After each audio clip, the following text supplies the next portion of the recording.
I wanted to start off this meeting by just talking about a couple of things.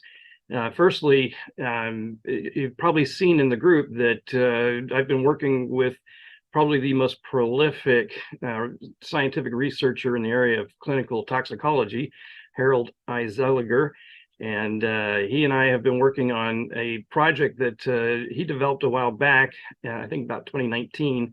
And we're starting to implement it for testing people to see if we can use what's called the oxidative stress index. It's a questionnaire that people can answer the questions. In fact, let me bring up one more slide here. So this is Dr. Zeliger. And I knew of his work because on page 19 of my book, I actually quoted the conclusion to one of his papers. And it's actually a piece where he talks about how with the fat-soluble toxins getting into fat makes sense, but why we're seeing water-soluble toxins also in fat, including things like glyphosate, from Roundup. It was quite concerning. Well, he figured out that essentially the toxic cells are, compromised, and they're actually opening the door for toxins that are typically handled by the liver just fine. They're actually being stored in fat. So that's on page 19 of my book. And he's just released this oxidative stress book, and I'm using his questionnaire. In fact, let's bring that up. Okay, so the oxidative stress index is basically a 400 question questionnaire. However, he's figured out that if we can reduce the questions to something more manageable, like 8, that people would actually use it to help predict the potential onset of disease. So if you fill out our form, it's at this link, which will be in the description of the video once I post this. It's the OSI-questionnaire. Give us your name and email address, and then you simply put in your age. In fact, I'll go ahead and fill it out because I already have a pretty good idea of what to put in here, since I've run through this several times, obviously. Okay, I'm a male, and 70 inches is my height. So you multiply your feet by 12 and then add whatever remaining inches. Okay, so this calculated my BMI at 28.4, which is actually overweight technically, but not by much.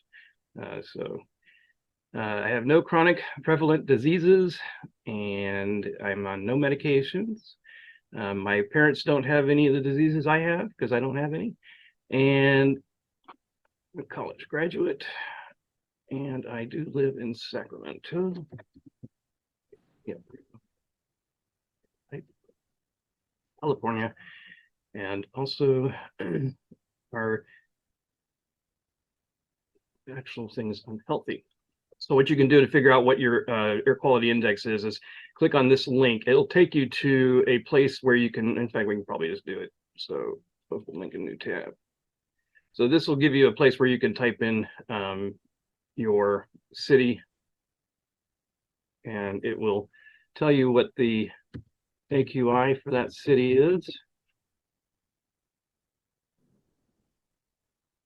Okay, so actually either scroll down to it or find, most of these pages have an average. Some don't, I found, but you'll notice that the average is 50 for Sacramento. So we come back over here and we look at 50. 0 to 50 is good. I actually put unhealthy. Okay, so that's how you can find out what your quality index is.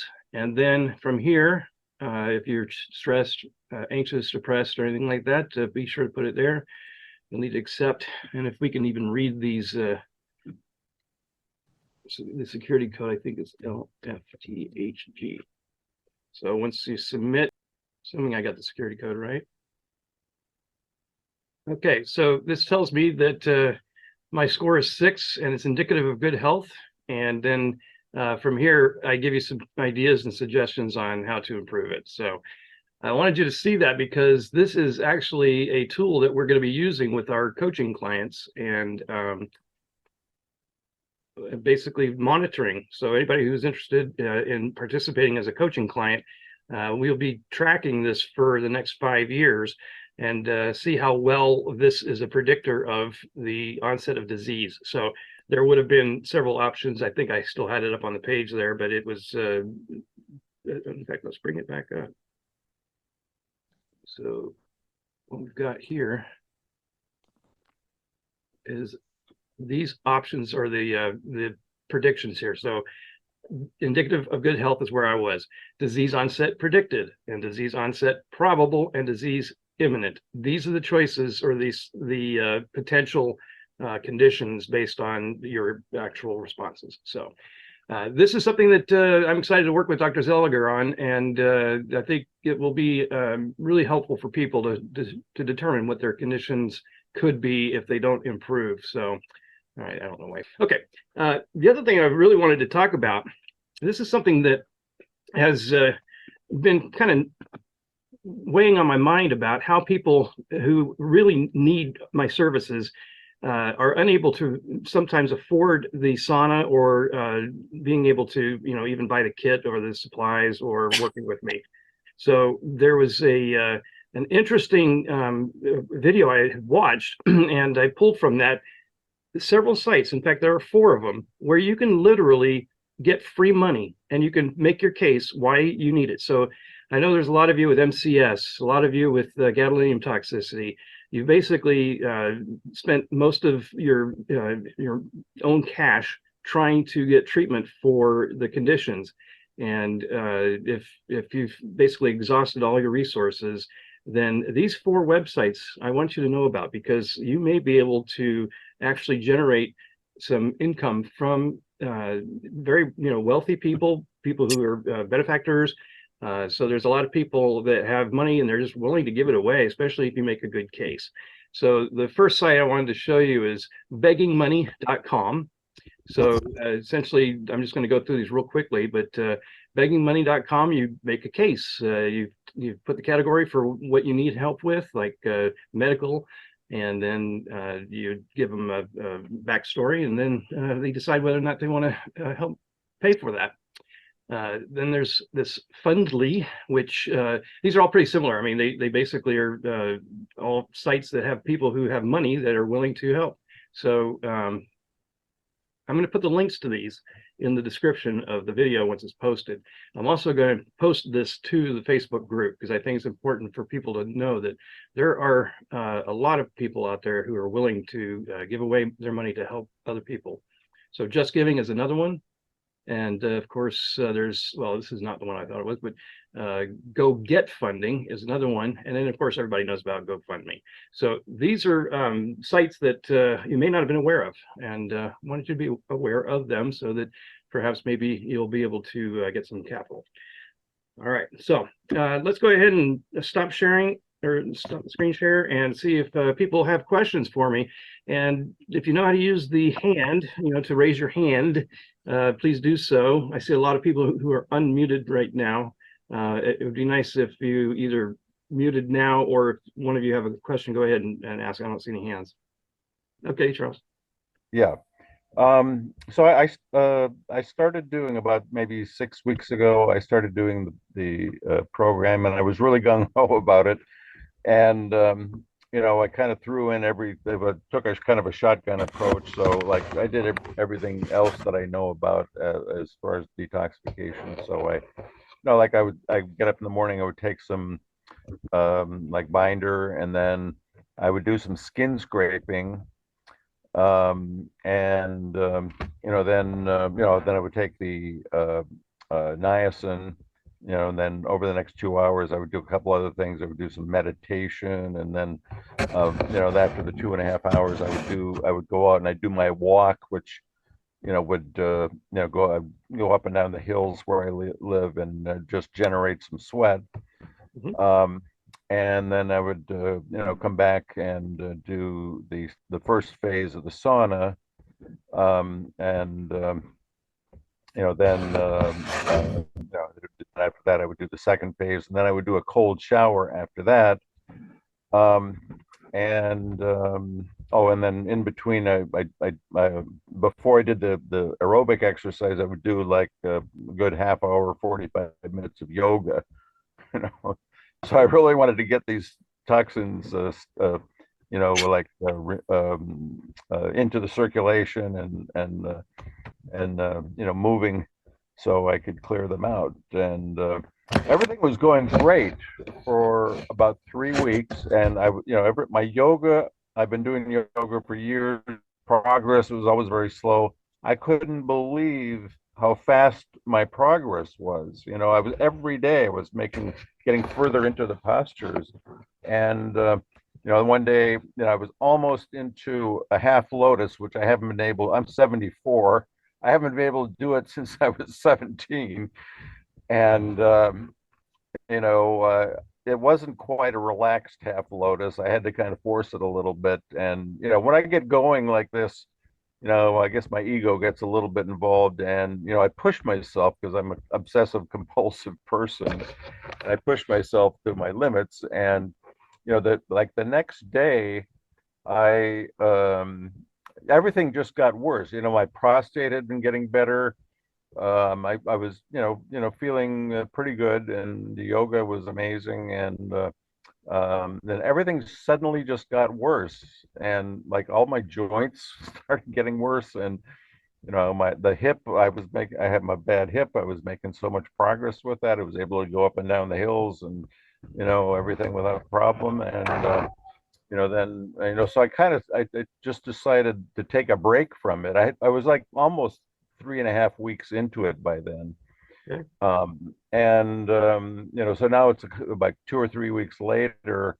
So I've been still doing my yoga every day, but not like I was before. So suddenly, I got all this inflammation. I'm just wondering if I was too aggressive with the mobilization of the toxins with everything I was doing, that maybe I got a sudden release of too much, and it just settled into my joints and everywhere, all of my vulnerable spots. And I didn't have the ability to clear it with the binders and everything else. Is that a reasonable uh, interpretation of that whole experience? It's possible. You did mention binders finally. I didn't hear earlier. How much zeolite have you been taking?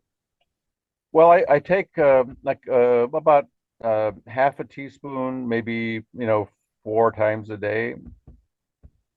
Okay, so the scoop, are you using the And then I also take the charcoal, and that's the first thing I take in the morning, and then periodically throughout the rest of the day, I take the zeolite. Okay, so maybe 3 to 5 of the doses that you've been using? Yeah, a binder probably 4 to 5 times a day. Okay. The half teaspoon is kind of a concern.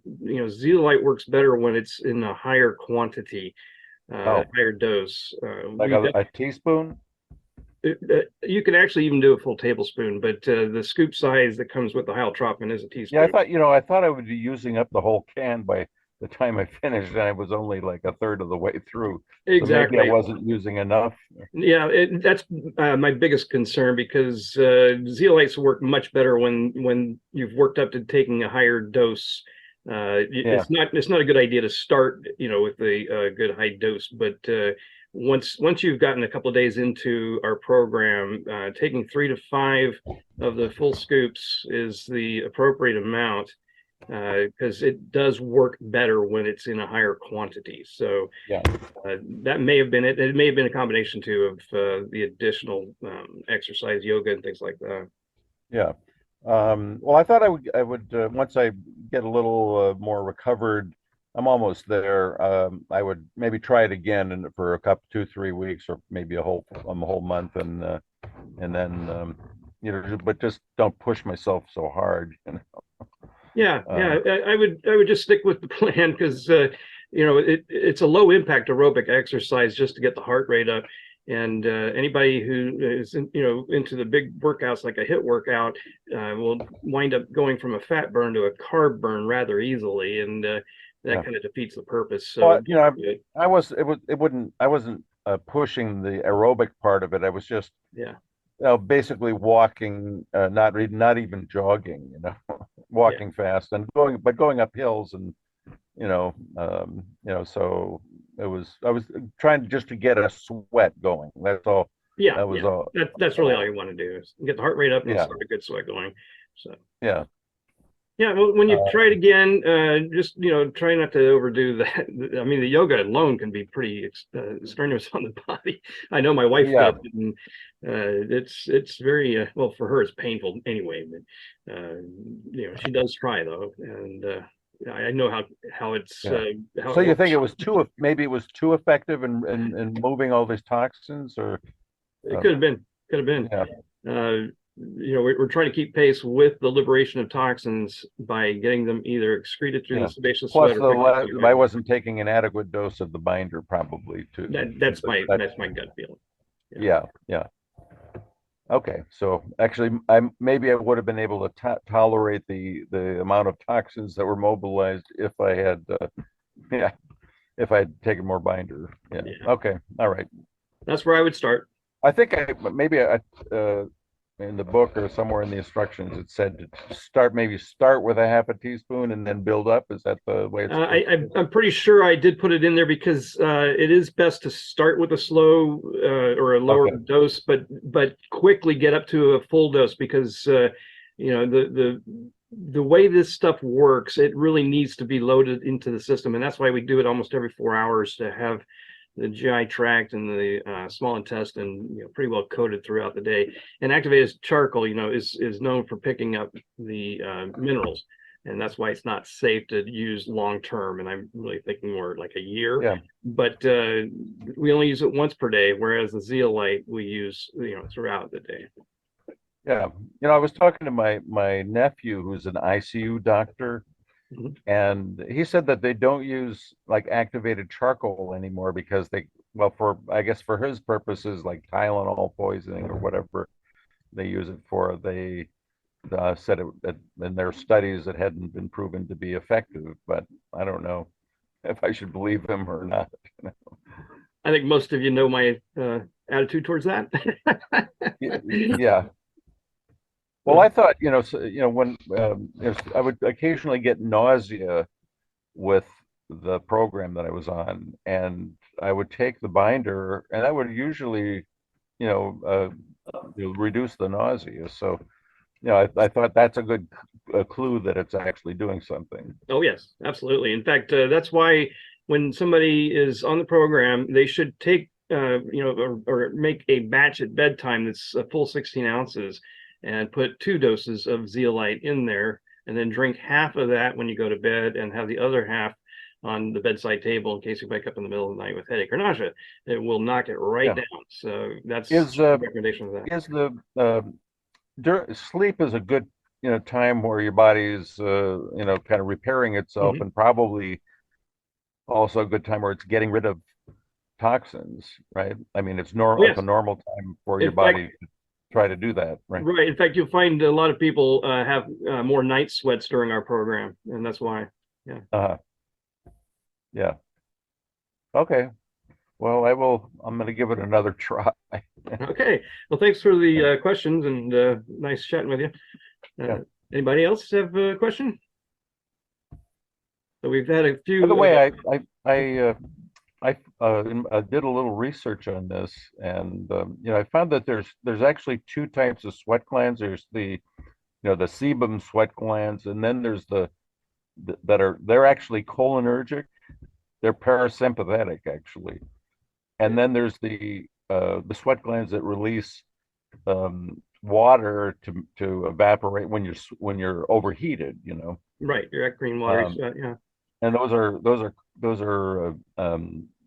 adrenergic or sympathetic. So I don't know if there's if you're exercising, you're getting into the sympathetic part of it, Yes. and I don't know if that's what your goal is, or if there's some way of selectively stimulating the cholinergic So the pathway. the exercise does actually produce a lot of toxins in sebaceous sweat, but a lot of people aren't doing that kind of workout when they're doing this program. So again, we don't Yeah, want to go from a fat burn to a carb burn by exceeding your training heart rate. But yes, the sweat of exercise does produce some toxic release.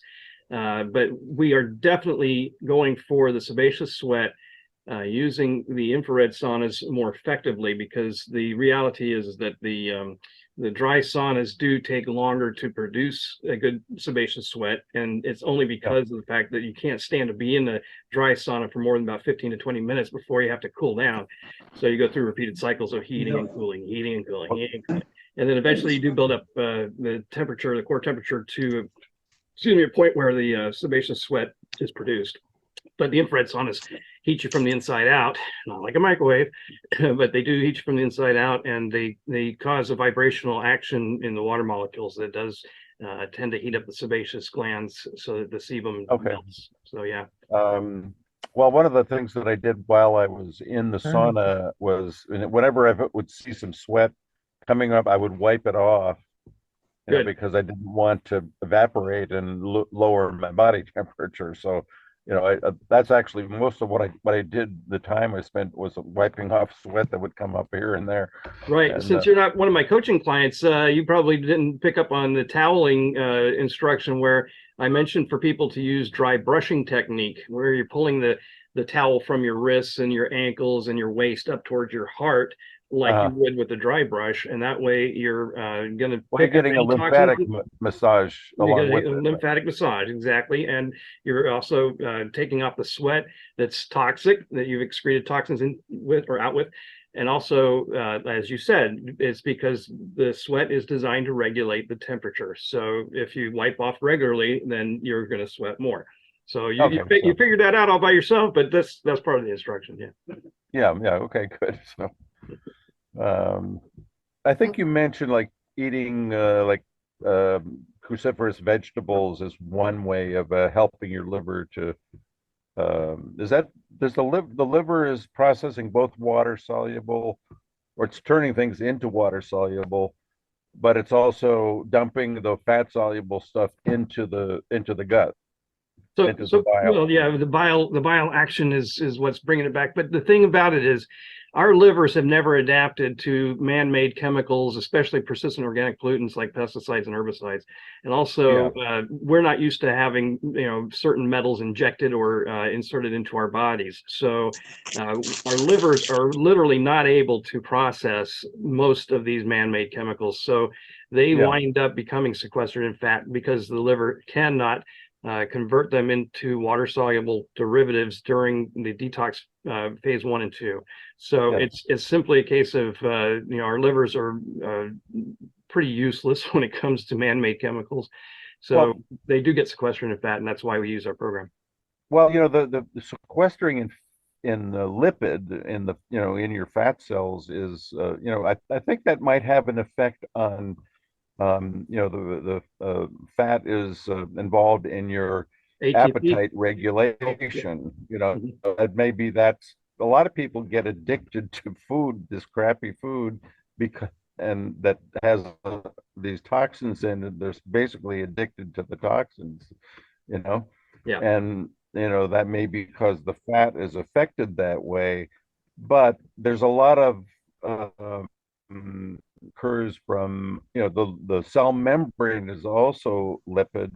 So I'm wondering if that doesn't account for other types of dysfunction that occurs with this toxicity. We certainly do know that the mitochondrial dysfunction has a major result of toxic cells. And the reason is because we know now that the lipophiles, the toxic lipophiles, are actually interrupting or disrupting the enzymes and proteins the mitochondria need for ATP production. So we're seeing a lot of mitochondrial dysfunction out there, and the studies are showing that it's environmental toxins that are the cause. In fact, it's one of the most recent additions to my website. So at getdetoxinated.com, you'll notice in the beginning stages where I'm describing the toxic problem, you'll see that there are some numbered links. So the numbered links are to different studies that show how mitochondria are the target of environmental toxins, and also how the mitochondria are being affected by that. Lee, could you mute your microphone? Well, that would be an example of of a cell membrane dysfunction as opposed to a lipid. Although actually the lipid cells they have cell membranes too, and it may be Mhm. that whatever's in the fat itself isn't really causing a problem. It's kind of sequestered. It's out of the loop, and I think that the cell membranes of the lipid cells or other cells is where the actual dysfunction, or the mitochondria, which is also has a membrane around it. Yeah, in fact, on page 19 of the book, where I pointed out that Harold Zeliger's one of his studies, I quoted the conclusion there. That's exactly, that's what he's saying is the cell membranes have been compromised by mostly the lipophiles, but they are allowing water-soluble toxins like glyphosate to actually be found in the fat. So, yeah, Oh. we're getting way into the weeds on this one, but Yeah, no, well, I like the weeds, but I know, but I'm sure there's I heard some other people had some questions. So, yeah, go ahead. all right, Okay, thanks I have for a the, question. yeah. Can you hear me, Dan? It's Kirsten. Hi, how you doing? Yeah. All right.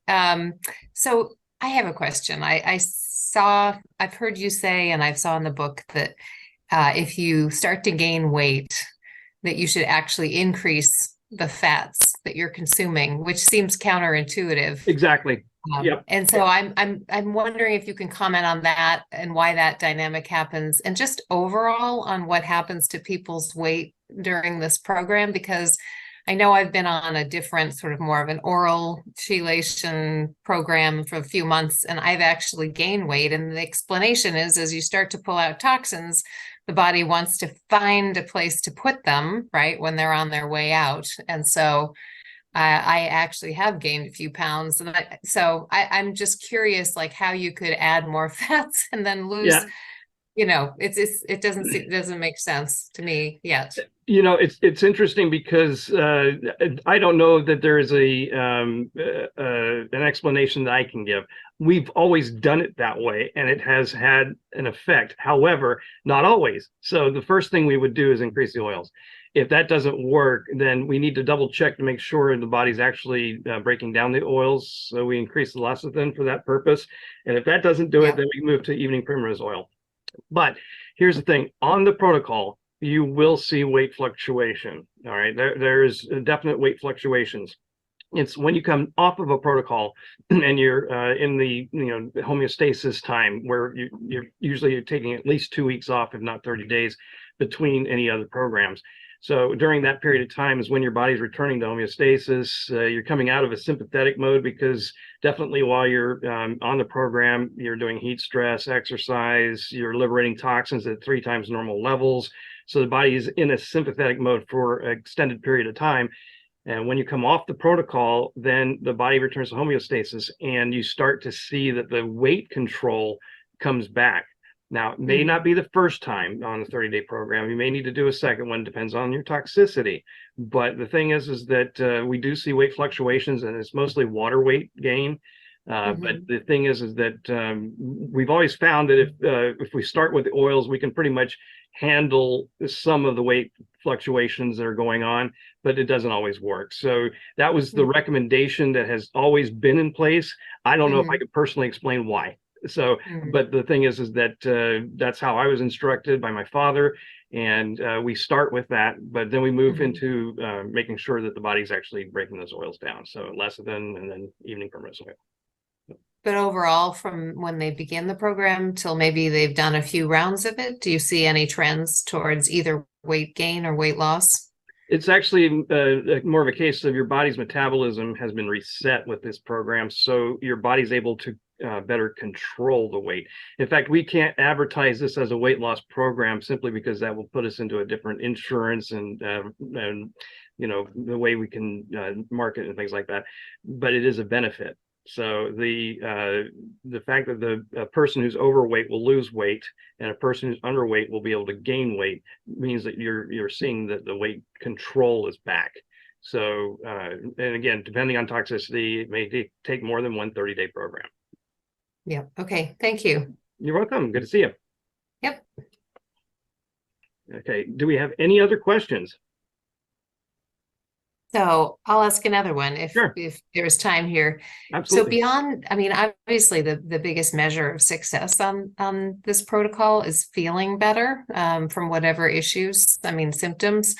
Yeah. But is there any other thing that you ever use to measure success? I mean, I understand there's definitely shortcomings, right, of a lot of the heavy metal tests, and that biopsies for metals is, you know, is not accessible. So, but is there anything else that you ever see people use successfully as a measure of progress? Yeah, so I'm glad you brought up the fat biopsies because that was the only way we could do studies. We had to compare those against the blood serum tests as well. But the fat biopsies were the only way we could do testing. And in fact, back in the occupational medical world days, when we were doing occupational medicine, we were seeing, work comp injuries, people exposed to like PCBs and mercury and aluminum, things like that, so it wasn't always metals. There was PCBs, there was plenty of other pesticide type poisonings and things like that. But the thing is that we had to know exactly what we were looking for when we did the fat biopsies. You can't just send a fat biopsy in and say test this for everything, because you'd spend hundreds of thousands of dollars. But in fact, we would send them into university labs for the most part because that's where we could actually, get somebody to focus on it. And in this day and age, I don't know of anybody who's doing fat biopsies. So that's pretty much out of the question. We do know that urine tests and stool tests are revealing what the body is excreting or eliminating. So it's a case of, when somebody does a urine test, for example, prior to our protocol, and then again at the end of our protocol, they want to see, the test was here and they want to see it down here. Well, it's going to be way up here because the body has been able to start handling the toxic load better, especially with zeolites. So you're basically going to have higher readings after you do either actually a urine or stool test if you do it immediately after doing our protocol. Now, 4 months out, you may still actually see higher levels because we've actually done studies where we've seen that the body is still unburdening itself. It's still basically releasing toxins. So, but the hair tests, we still don't trust those. They are too easily contaminated, so we don't use those. The blood is always going to be much lower than the fat content is truly at. But the only other thing to answer the question is biometrics. And I've got a couple of people out there using things like AO scan, and if I can pronounce this word right, oligo scan. Anyway, so there are several different types of machines that will do frequency readings, and they'll pick up on the metals and the minerals and the good stuff and bad stuff. But I don't know that I can say that they give an accurate body burden reading. They'll tell you what you got, but they may not tell you how much of it. So, we really are in a tough spot when it comes to testing to be able to show true, objective results. So we have to do the subjective, how did you feel before and how do you feel after? So, Dan, if I could toss a comment in here too. I'm going to give you a different kind of response. I'll be 81 years old here in a couple of weeks. And I went through the protocol about 2.5 years ago. And as a result of doing that, I felt 30 years younger. In fact, my energy level is that of a 30 or 40-year-old person. And so how I look at this is if you were feeling significantly better as a result of going through the protocol, then you have already gained a significant benefit. Now, in my case, it's enabled me to continue to work into a much older period of time and to assist Dan and others in doing what they are doing. And what I can tell you is I cannot imagine a better way to go into my senior years as I did right now. So if you're looking for a way to feel younger, a way to really enjoy what you're doing as you get older, this is a protocol that you need to be involved in. So that's all I have to say about it. Thank you, John. Yeah. In fact, Thank I still can't believe I turned 60 next month. I mean, I feel like a healthy 39-year-old, and I've got the energy, stamina, performance, and, you know, the brain capacity or the cognitive function, you know, of a healthy 39-year-old. So it truly is an amazing program. And I think that just owning a sauna is half the battle, because I sauna daily for 30 minutes. There'll be days when I don't, because I know I'm going to be working out in the yard, and I live in Sacramento, California, and it's, you know, 90 or 100 degrees. So yeah, I'll skip those days, but for the most part, I sauna for 30 minutes every day as part of my routine. And then I'll do a 14-day version of our program every, you know, 2 to 3 years. I'm probably overdue, but anyway, it's truly a game changer. And I've actually felt this great since 1986 when I went through it the first time. So what does it say? Oh, okay. So thanks, John. Anybody else have any questions? So I guess you can use a subjective criteria for whether, like you know, when I was getting nausea, I would take an extra zeolite. But you know, I noticed, especially in the beginning, it was kind of overwhelming, because you know I would just kind of zone out and go into kind of a zombie state, and I would sleep for hours, you know. Right. And I'm wondering if that also is an indication to take extra zeolite. I don't see it that way. No, I think you know, your body definitely needs the sleep. So if you're sleeping, that's great. A lot of people Yeah. would envy you for that. I don't Yeah. know that I would say you need more zeolite for that, though. The thing is, though, in your case, yeah, you were taking too little. Yeah. We know to fix that now, but the zeolite, I like to space it approximately every 4 hours. You know, Okay. just to have it. So the sleeping was just an appropriate physiologic response to my, you know, the condition I was putting myself in through this whole process. So, Mhm. yeah. Yeah, Okay. thanks for that input. Yeah, that sounds good. Yeah. Anybody else? Yeah, good crowd today. Oh, by the Thank way, you. Dan, you know, you said that when I spoke to you, like whatever 6 weeks ago, you said that you were going to send me some information about. I think you had some kind of a. I think it was, yeah, something about a business opportunity. Okay, yeah.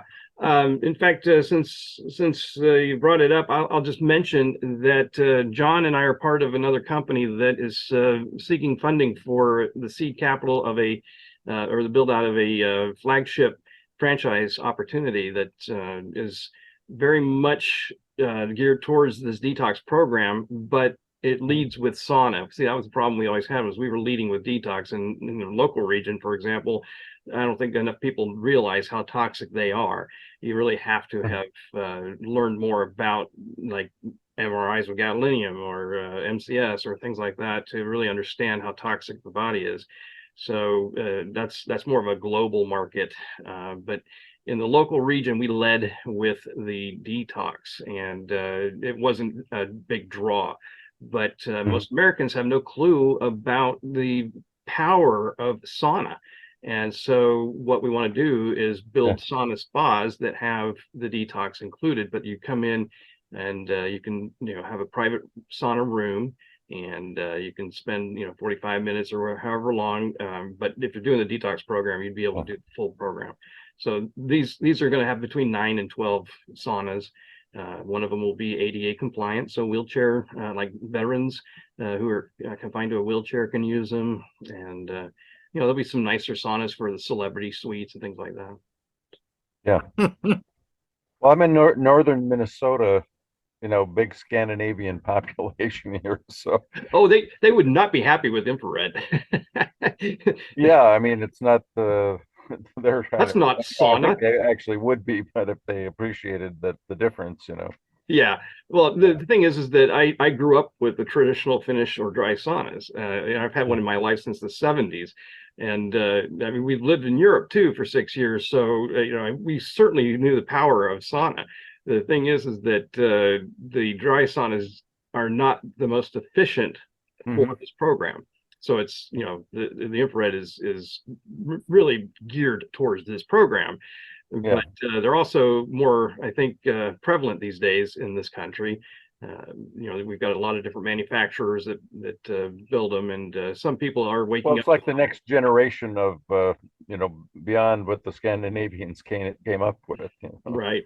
And Scandinavians I think will, they just wanted to warm up from getting out of the cold. exactly. Yeah. Well, like the Finnish, for example, they'll practically give birth in the sauna. So Yeah. their babies are immediately introduced to sauna, but because children under the age of 4 don't sweat like an adult, they can't be in for very long, and they certainly have to be supervised. But I think that's given. Anyway, but they are introduced to sauna as infants. Yeah. But even they actually get benefits. I heard that, the Finns who sauna every day, they have like a 60% less incidence of cardiovascular disease, and Absolutely. Oh, there's so many benefits to sauna. And yes, I do love the the steam that comes off the rocks when you throw water. But the thing is that for the protocol, they're just slower. Yeah. So maybe you only have to do it 3 times a week if you do infrared versus a regular Finnish sauna, Well, or something. yeah, it may be just for regular sauna, but on our protocol, we don't take days off if we can help it. Yeah. Okay. If you're still interested, I'd be more than happy to send you the link to a video that we produced that describes this. So let me make a note of that. What Yeah. that's about. Yeah. Okay, I would be happy to. So any other questions? I see a lot of familiar names, and I definitely want to thank Marcia for being here today. Marcia Sabal. Have you seen the people who are doing your protocol stacking the sauna with any other things that seem helpful? Relaxing, heavy, breathing, meditating. It's a little hard to meditate when you get really hot, but Right. I've thought a little bit about sort of, and been learning about brain tap, right, which is supposed to help your parasympathetic system come online. And I wonder if that could be a sort of a helpful sort of side thing or thing to put together with the sauna protocol. I don't see any reason why not. There are certain things, though, that I'm absolutely opposed to. I used to actually be opposed to doing DTPA chelation during our protocol program. However, doing it once a week during our program actually has proven to be very effective, and I understand why. But let me go back to the stacking. So some people will do like the halo salt therapy with the sauna. Red light therapy is another thing people will do, and you can get the sauna or the red light therapy bars that are designed for the sauna, so they work well together. But as far as certain other things, I've actually had people ask all kinds of things about different modalities that they could do, and in fact, I think you and I had this discussion earlier. Fasting is not one that I'm excited about when you're on this program, and it's simply because you're sweating out the good stuff with the bad. Even though we do have a lot of replenishments in the CalMag beverage, the electrolytes and the minerals, and of course the vitamins. The thing is that you're already doing enough stress to the body and keeping it in sympathetic mode. I don't see a value to fasting. And not getting enough nourishment during the program. So I really do kind of frown upon that one. But I did change my stance on the DTPA chelation. That's one thing, though. I just felt that it was a bad idea. The reason why it does work is because let's just talk about chelation in general. Chelation works with what's in the blood. And you're always going to have toxins being liberated from fat whenever you're producing ATP energy. It's just a given. So you've always got a certain amount of toxins that are being redistributed, basically, if you're not dealing with them. So these toxins are what the chelation, the metals, is what chelation is attempting to pick up while they're circulating.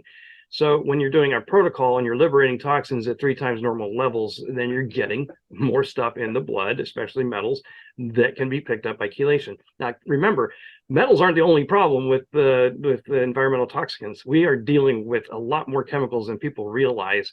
And by the way, mold is also a huge issue, and mold is fat soluble, the mycotoxins. And you know, if you don't have the mold spores growing in your body, but you've been exposed to mold, you know, mycotoxins, this program will help detox that.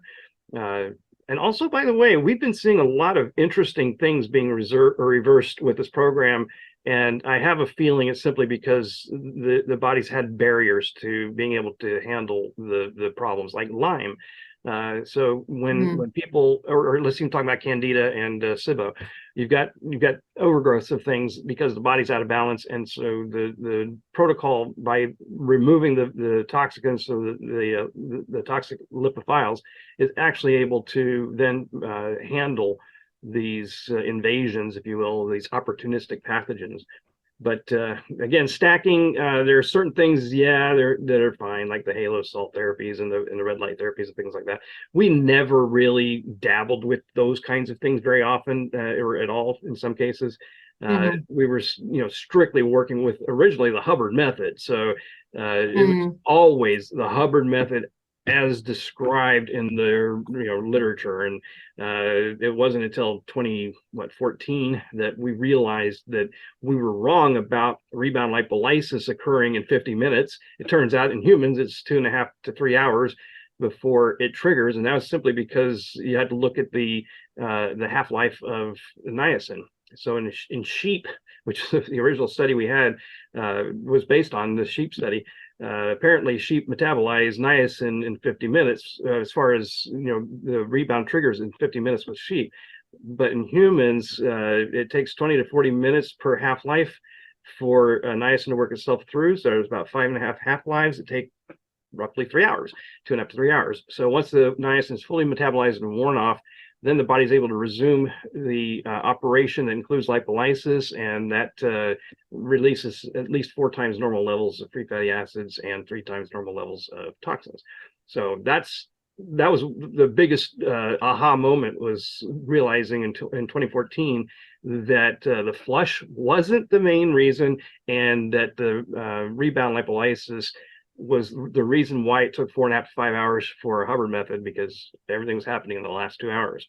So that was the aha moment where we were able to really move away from that obsolete version. And we're so grateful that we've taken it from a 4.5 to 5 hour a day program, which I did for 33 days, kicking and screaming, mind you. That was the moment we were able to really bring this to the public. So I have a question about the heavy metals.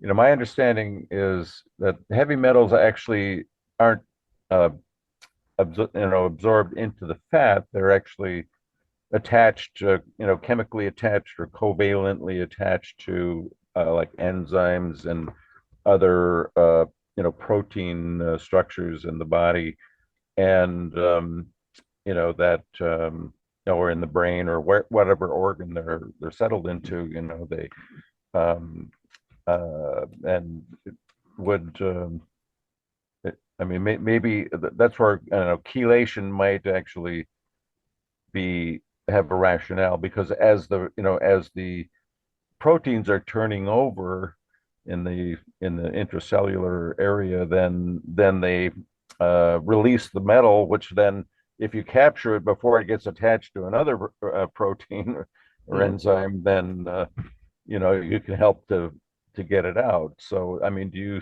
see a role for like chelating, if that's could be an issue? Well, yeah. In fact, in occupational medicine, if we ever had an acute toxicity of any kind of heavy metal, they went straight to chelation. Yeah. But if somebody had chronic, or long-term exposures, there will be enough sequestered away that it will take sweat to get them out. And there's been plenty of studies that show that we do actually very nicely remove arsenic, cadmium, lead, and mercury through sweat. So yeah, just by itself without a chelator, right? Is that what you mean?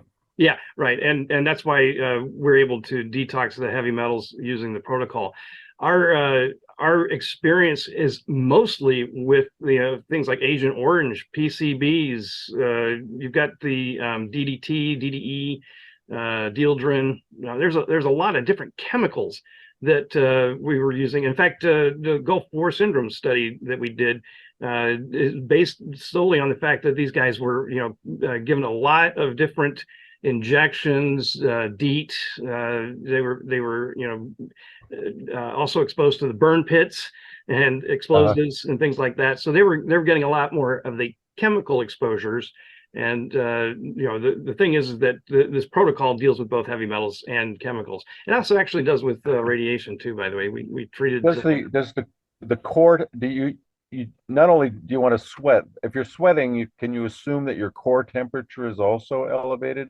But because I took my temperature a couple times and it didn't seem to be elevated, even though I was sweating. That's interesting because we tend to see 2 to 3 degrees of core body temperature increase on the program. In fact, we watch for that. If you get above 3, if you're heading into the 4 degrees, that's when you're starting to look into heat stroke or heat exhaustion. So we do at the center, when we had the center, we would take the temperature baseline, and then each time you step out of the sauna, and we would use these infrared ear. See if I can pull this down here. These little infrared ear thermometers give a quick reading, so that we could make sure that they didn't exceed the 3 degrees. Well, I took my temperature at the end of the sauna, and as soon as you step out is when we do it. Yeah. But I wonder if I had maybe cooled off a little bit, because after the exercise, I would go out with my aerobic exercise in my Minnesota winter gear, with long underwear and a sweatsuit and everything, and just to make sure I sweat, which it took me a while to start sweating. I did, I had to exert enough that didn't make me sweat, even though it's like 75, 80 degrees. Yeah, it's funny you should mention that, because the original sweat program prior to sauna were rubber suits and running out in the sun. Yeah. Okay.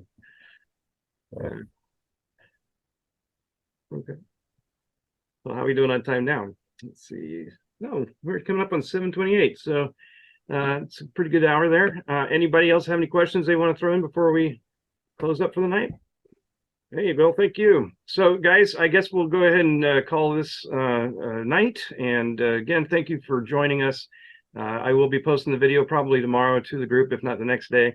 And there'll be several links and things that I'll share based on some of the points we discussed today. So, all right, guys, have a good one. Thank you. Thank you so much, Jan. My pleasure, guys. We'll talk again. Bye-bye. Bye-bye.